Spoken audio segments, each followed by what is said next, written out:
Well, many disgruntled citizens have taken to social media to vent their rage as load shedding appears to get worse with each passing day. Eskom's switch to stage 6 until further notice this week left many with the impression that the entity is not in control. Well, Musi Maimane, leader of Build One South Africa, is preparing to take action. He joins me now to discuss this further.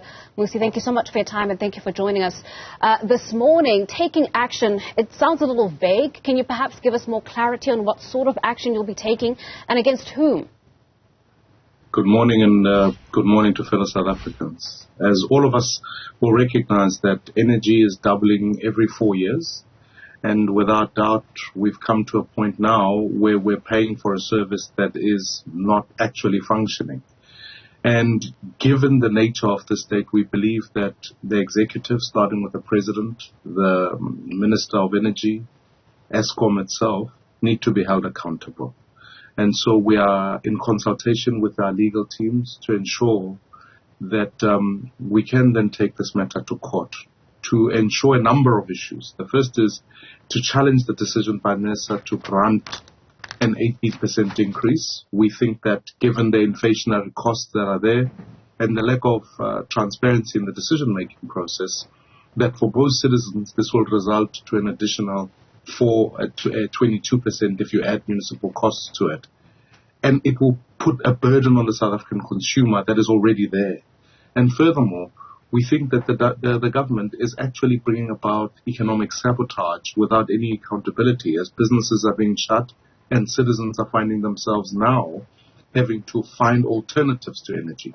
So this is a war that I think as South Africans we cannot just take lying down, and all options must be on the table, given we must challenge it legally, we must take to the streets, and we must ensure that this government understands the pain that South Africans are facing. Yeah.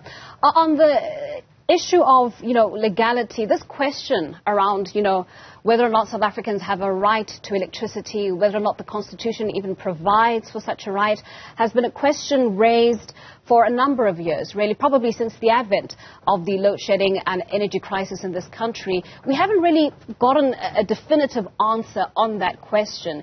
Is this something that your legal team is looking into, whether or not Eskom and its load shedding has had devastating consequences on the rights of South Africans? Absolutely. And there are multiple case points. The first one is, when you have stage 6, as we have today, I know of a woman who certainly was on ventilator at home, in home care, and that put their lives in danger. In fact, in my community in Dobsonville, that has been one of the incidents. So energy isn't just about the provision of lights. In many instances, it is in fact about keeping life going. And therefore, when you do that, I think a government acts in an irresponsible manner, given that they haven't offered an alternative to citizens. Furthermore, when in a municipal level you destroy infrastructure like reservoirs, etc., you leave communities without water for days as a function of a break in energy.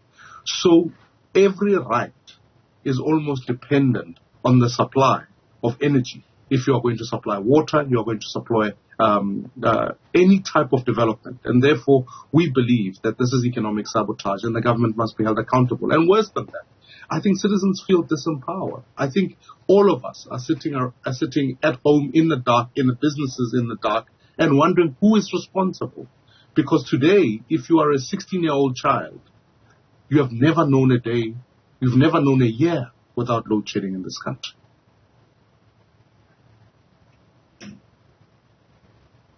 Musi, are you still with us? I am still with you. All right. I am. All right, it appears we're just having some connectivity issues, but I do want to ask this question.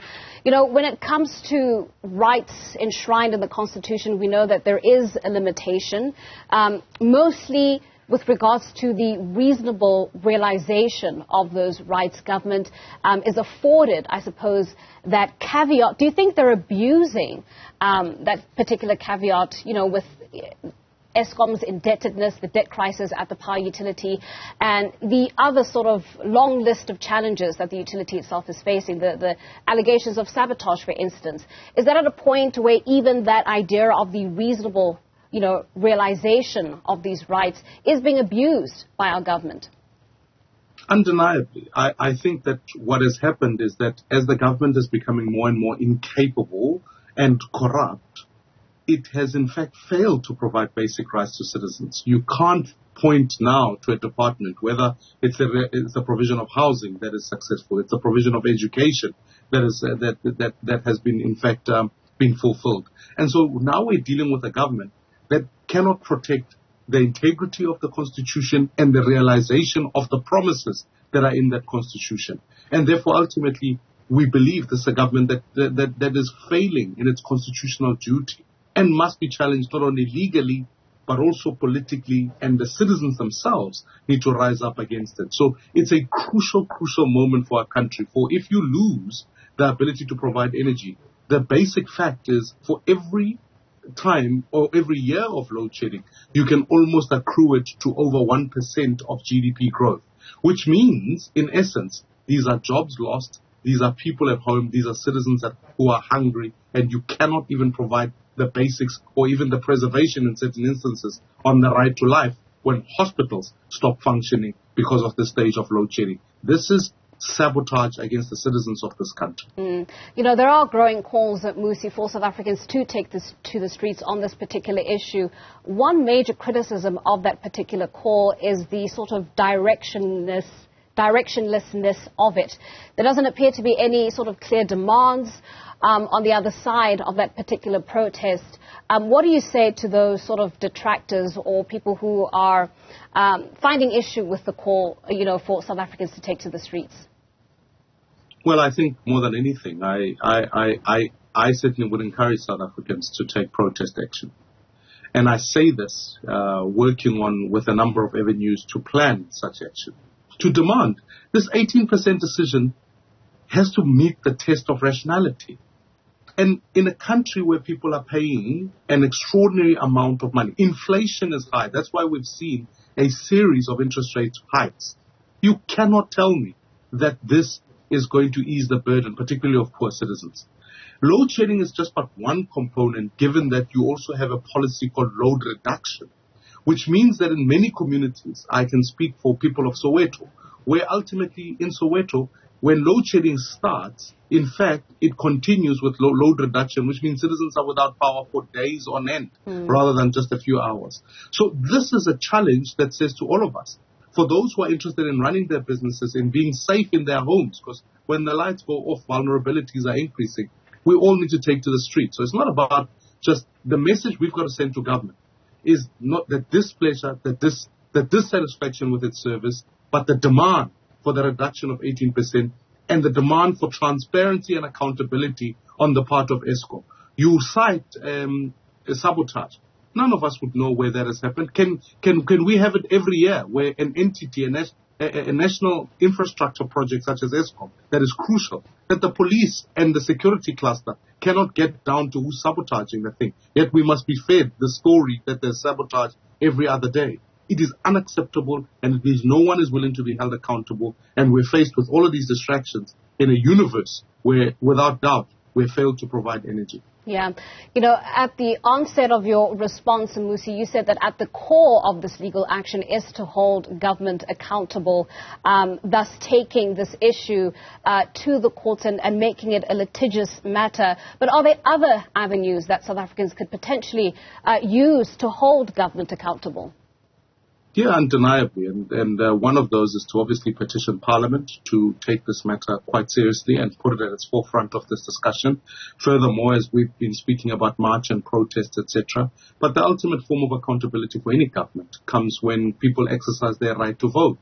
You know, it must be known in this country that if you vote for this current government, you are voting for load shedding. We mustn't try and absolve the current government from it, because I wouldn't be surprised the ANC itself marching to ESCOM, which I would battle to understand, given that 3 of their presidents, since President Mbeki, have presided over load shedding. So I think citizens must also recognize who is at the core of this debacle, and that it was poor planning, poor policy execution, and even with all the warnings at ESCOM that came through to say you will run out of energy, that they failed to do so. And when they did build 2 power plants in Kusile and Medupi, both of those did not meet spec and are not producing energy to the level that they ought to be. So we can't absolve the government and the African National Congress in this regard. Yeah, I mean, you say to South Africans that to vote for the ANC government is to vote for load shedding in the upcoming national elections. It stands to follow that to vote for any opposition party would be voting for an organization that says it can bring an end to load shedding. Your own political party, is it able to make such a promise to South Africans? Undeniably, I would be the first one to say that we've got to make tough decisions as it pertains to Eskom. We've got to be able to find 20 gigawatts of power with urgency. And to be able to do so, you have to implement a form of nuclear build program that is small, that allows you to be able to mitigate against load shedding. Furthermore, you've got to ensure that even in the functioning of some of your coal power plants, you find a way to build and to strengthen those and do the proper maintenance plan, and to not be ultimately beholden to the union culture that sits at Eskom, where the tripartite alliance are entitled to hold each other accountable. Fair enough, it won't be on day one of office, but I can assure you, within 2 to 3 years, we should be able to get over the worst of load shedding, given that demand is also decreasing as citizens are making alternative plans. So in some ways, as citizens take themselves off the energy grid, it gives you an opportunity, or at least a maneuverability, to be able to input other types of technology to ensure you solve this problem of load shedding. And then lastly, I think we need to partner better with our SADC region. That would be a 5-year plan to ensure that gas and other types of technology that are available on the coastline of Mozambique and other parts are also included in the energy mix, so that we have a future that is sustainable. But it's going to be between 5 years and then a 10-year plan. But at this point in time, if we leave it up to the ANC, we might as well recognize the fact that we'll be with load shedding forever. So we've got a plan, a credible plan, to ensure that we mitigate against this plan. And I'm promising South Africans that within 2 to 5 years, this matter will be dealt with. Thank you very much, Musi. We'll leave it there for now. That's leader of Build One South Africa talking to us there about a possible legal action being taken on the load shedding matter.